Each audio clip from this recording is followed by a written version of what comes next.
नमस्कार दोस्तों, welcome back to the trading with dentist. और आज हम राजेश एक्सपोर्ट का स्टॉक का कुछ रिव्यू करेंगे। सिर्फ ये जो वीडियो रहेगी एजुकेशन पर्पज के लिए रहेगी। इसमें बाइंग और सेलिंग का कोई रिकमेंडेशन नहीं है। सब कोई जानना चाहता है कि Rajesh export day by day इतना नीचे क्यों चल रहा है, कोई टेक्निकल प्रॉब्लम है या कुछ। और एक चीज का हमें ध्यान रखना है कि कभी भी कोई भी स्टॉक हो, एक बेसिक कॉन्सेप्ट होता है स्टॉक मार्केट का, और सब कोई उसको जानता भी है कि हमें अगर स्टॉक लिया है तो लॉन्ग टर्म के लिए। लेकिन जैसे ही स्टॉक 5, 10, 15% नीचे ही जाता है, 30% नीचे जाता है, लोग पैनिक करने लग जाते हैं। भाई लोग, आपने जब स्टॉक लिया ही लॉन्ग टर्म के लिए है, आप 2 मंथ में अगर 20% टूट गया तो अब तभी पैनिक करना स्टार्ट कर दिया आप लोगों ने। तो अगर आपने लॉन्ग टर्म के लिए है तो छोड़ दो ना उसको, फिर जितना आपने लगाया है छोड़ दो उस चीज को वहीं की वहीं। उसमें बार बार एवरेज करने कोई मतलब नहीं है। और स्टॉक मार्केट में एक अपने पोर्टफोलियो का एक स्टॉक को 5% ज्यादा कभी मत देना। अगर बाई चांस कंपनी अगर 50% भी खराब डूब गया, अपने मान के चलो कि 1 लाख का पोर्टफोलियो है, 5,000 आपने राजेश एक्सपोर्ट में डाले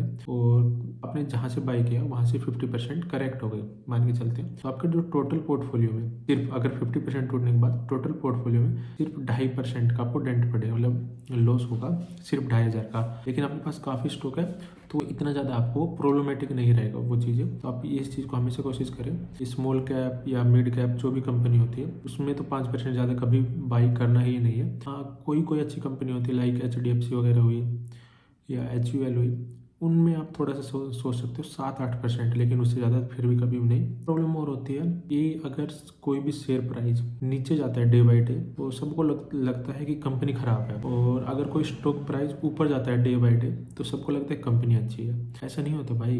अगर कभी कंपनी अगर स्टॉक प्राइस 100 पे 70 रुपये आ गया तो वही चीज़ हमें 100 रुपये वाली 70 रुपये मिल रही है, हमारे लिए तो बेनिफिट है ना, वो डिस्काउंट पे मिल रहा है। 100 रुपये की चीज़ 130 पे हो गए तो हमें तो उस चीज़ के लिए एक्स्ट्रा रुपये पे करना पड़ रहा है। तो हमें ये चीज़ को हमेशा देखना है। और कोई भी अगर हमें स्टॉक बाई करना है लॉन्ग टर्म के लिए तो हमें उसका फंडामेंटल चार्ट, कंपनी करती क्या है, सब कुछ देखना है। तब अपने सारे क्राइटेरिया पर अगर फिट बैठती है और आप रिस्क ले सकते हो, स्पेशली इन स्मॉल कैप में, तभी आपको लेना है। और स्मॉल कैप को आप कोशिश करें कि ज़्यादा लॉन्ग टर्म के लिए आप रखना नहीं होता। अगर 2015 में किसी में भी राजेश एक्सपोर्ट में इन्वेस्ट किया होता और अभी 2024 में उसी लेवल पे बैठा है, ऑलमोस्ट ये कह सकते हो 10 साल में उसका जो प्रॉफिट हुआ वो 0%, कुछ बना के नहीं दिया उनको। तो स्मॉल कैप में हमेशा थोड़ा सा अवॉइड करें इस चीज़ों को। और अगर ग्रोथ देखनी है तो हमेशा अच्छी कंपनी ही देखनी, लाइक कि जो कोशिश करना हमेशा निफ्टी 50 हो तो आपको ज़्यादा चांसेस रहता है। या फिर आप IT में भी जा सकते हो। अब हम कुछ इसके फंडामेंटल देखते हैं। कंपनी का जो मार्केट कैप है 9,000 करोड़ के आसपास है, करंट प्राइस 300 के आसपास चल रहा है, और जो इसका हाई 52 एक हाई है 778 रुपये है, और PE रेशो 12 का है, बुक वैल्यू 516 रुपये। डिविडेंड बहुत कम है 0.33%, ROE 10 का है, ROCE 10 का है, फेस वैल्यू 1 है। और 1 साल में अगर 1 ईयर में हम देखें तो काफ़ी ज़्यादा नेगेटिव रहा है।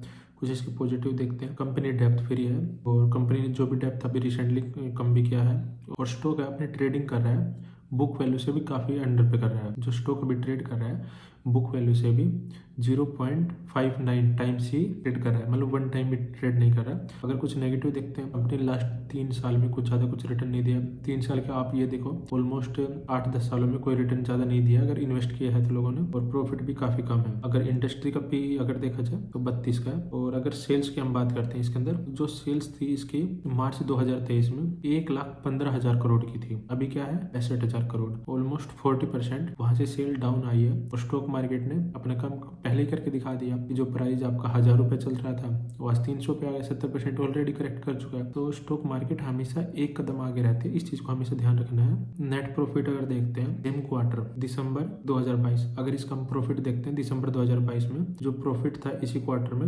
422 करोड़ का था, और अभी कितना है 12 करोड़ का। प्रीवियस क्वार्टर में 45 करोड़ का प्रॉफिट, अभी कितना है 12 करोड़ का। ईयर ऑन और क्वार्टर दोनों जगह इसका प्रॉफिट डाउन हुआ है, तो शेयर प्राइस तो डाउन होना ही था, बिल्कुल कॉमन सी बात है तो। और एक रिसेंटली जो प्रीवियस क्वार्टर था उसके अंदर क्या हुआ था कि इन्होंने जो सबमिट करते हैं सेबी के अंदर अपने रिजल्ट, वहाँ पे डिले हो गए थे वो, तो एक बार इनका वहाँ पे भी प्रॉब्लम आई थी, वो काफी ज्यादा डाउन हुआ था। अगर बात करें शेयर होल्डिंग की तो प्रमोटर जो एज इट इज है, प्रमोटर ने लास्ट क्वार्टर में अपना 0.5% स्टेक इंक्रीज किया। अगर कंपनी में अगर कोई प्रॉब्लम है तो प्रमोटर अपना शेयर कभी भी इंक्रीज नहीं करेंगे, ये चीज का ध्यान रखना। FII पिछले 1 ईयर से कम हुए हैं, लेकिन लास्ट क्वार्टर से इंक्रीज हुए हैं। DI ऑलमोस्ट सेम है लास्ट क्वार्टर से, और पब्लिक यहाँ पे कम हुई है, निकल के गई है। क्योंकि आप पब्लिक तो देखते है कि अगर प्रॉफिट नहीं मिलता तो लॉस में भी निकल जाती है। FII DI हमेशा अगर इन्वेस्ट करते हैं तो वो हमेशा लॉन्ग टर्म का अगर करेंगे ना, तो वहाँ पे वो वेट करेंगे। वो 3 साल की जगह 5 साल भी वेट कर लेंगे, लेकिन उनको पता है वो 2 टाइम्स के लिए गए। उनको पता है अगर शेयर ज़्यादा नीचे होगा 3 टाइम में एवरेज करके वो 3 टाइम में निकलेंगे वो। तो ये हम लोग नहीं कर पाते रिटेलर, इसलिए रिटेलर को हमेशा ज़्यादा लॉस होता है, ज़्यादा प्रॉफिट नहीं होता। रिटेलर कभी स्टॉप लॉस नहीं लगाता, जब देखता 30% लॉस में निकल जाएगा, माइनस में 30% निकले। अगर भाई अपने प्रॉफिट अगर इन्वेस्ट ही किया है तो वेट करो ना। अब कुछ बात करते हैं इसकी चार्ट पे। अभी रिसेंटली जो इसका चार्ट था प्रीवियस मंथ में, इसने काफ़ी ज़्यादा अपना बॉटम बनाया था 330 के ऊपर, ऑलमोस्ट 1 मंथ बॉटम बनाया। लेकिन इसका जैसे रिजल्ट आया, जैसे इसने अपने बॉटम तोड़ दिया और अभी 300 के आसपास ट्रेड कर रहे हैं।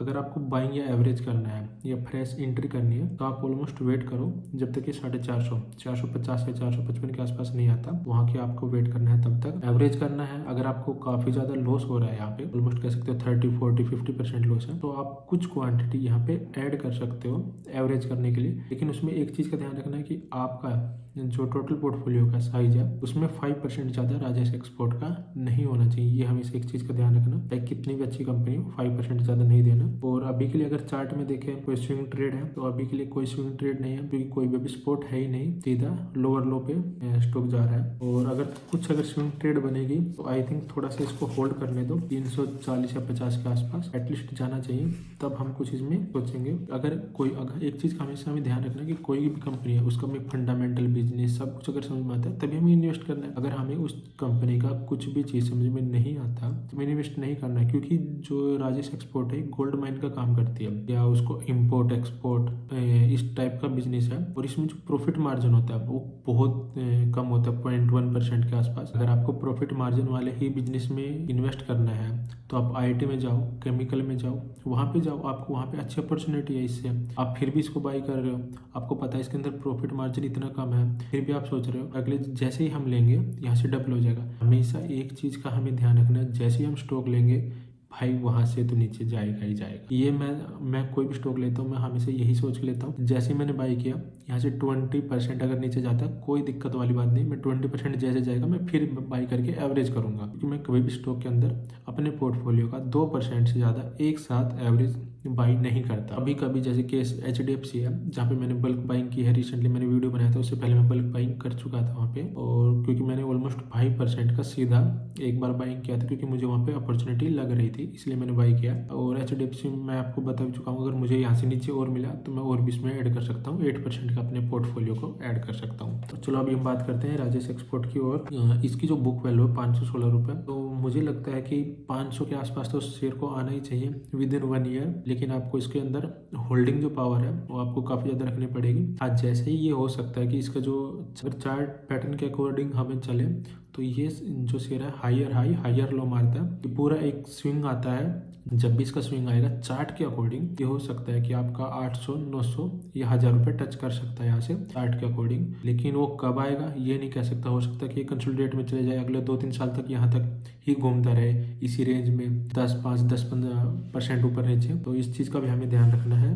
अब हम बात करते हैं कंक्लूजन क्या है, कि हमें बाई करना चाहिए या एवरेज करना चाहिए या होल्ड करना चाहिए, क्या करना चाहिए। तो रिसेंटली जो अभी जिस हिसाब से स्टॉक ट्रेड कर रहा है उस हिसाब से तो फ्रेश एंट्री बिल्कुल भी नहीं बनती है, वहाँ पे हमें फ्रेश एंट्री नहीं करनी है। आप अगर आपके पास क्वांटिटी है ऑलरेडी और वहाँ से वो नेगेटिव हो चुका है तो वहाँ पे कुछ क्वांटिटी आप ऐड करके एवरेज कर सकते हो सिर्फ। और अगर आपको फ्रेश एंट्री करनी है तो आपको वेट करना पड़ेगा ऑलमोस्ट यहाँ से मिनिमम 400 रुपये निकाल के होल्ड करे और वहाँ पे 450 को ब्रेक करे ऊपर की तरफ, तब जाके यहाँ से फ्रेश मूव आएगा और वो ऑलमोस्ट 1000 तक हम कह सकते हैं। और अगर सेल की बात करें कि यहाँ पे हमें बेच के निकल जाना चाहिए। अगर आपने इतना ज़्यादा अगर होल्ड किया है शेयर को, आपने इतने दिनों तक होल्ड किया है, अगर मान के चलते 1 साल तक या 6 महीने 3 महीने होल्ड किया है, तो यहाँ पे सेल करने का कोई भी लॉजिक नहीं है। 20-30% लॉस लेके निकलोगे तो उसका कोई बेनिफिट नहीं है। यहाँ पे शेयर को एवरेज किया जाता है, अगर इतना ज़्यादा लो आ जाते हैं, या फिर उसको होल्ड किया जाता है, उसको देखना बंद किया जाता है कि आप मुझे नहीं देखना, अब मैं इसको 2 साल बाद देखूंगा कहाँ पे क्या है।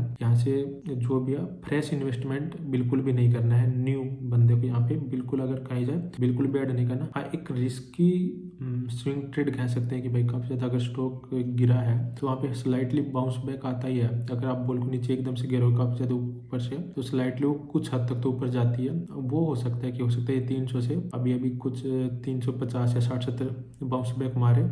अगर वहाँ पे वो होल्ड किया 400 से ऊपर होल्ड किया तो हम दोबारा इसमें एवरेज वगैरह करने की सोचेंगे। अगर वहाँ से अगर 400 से फिर नीचे आया तो हम इसको सिर्फ होल्ड ही करेंगे, एवरेज नहीं करेंगे। और रिस्क आपका खुद का रहेगा, आपको बाई करना है नहीं। ये वीडियो सिर्फ एजुकेशन के लिए है। अगर फिर भी आपका कोई क्वेश्चन है तो मुझे कमेंट कर सकते हो और चैनल को लाइक एंड सब्सक्राइब जरूर करें।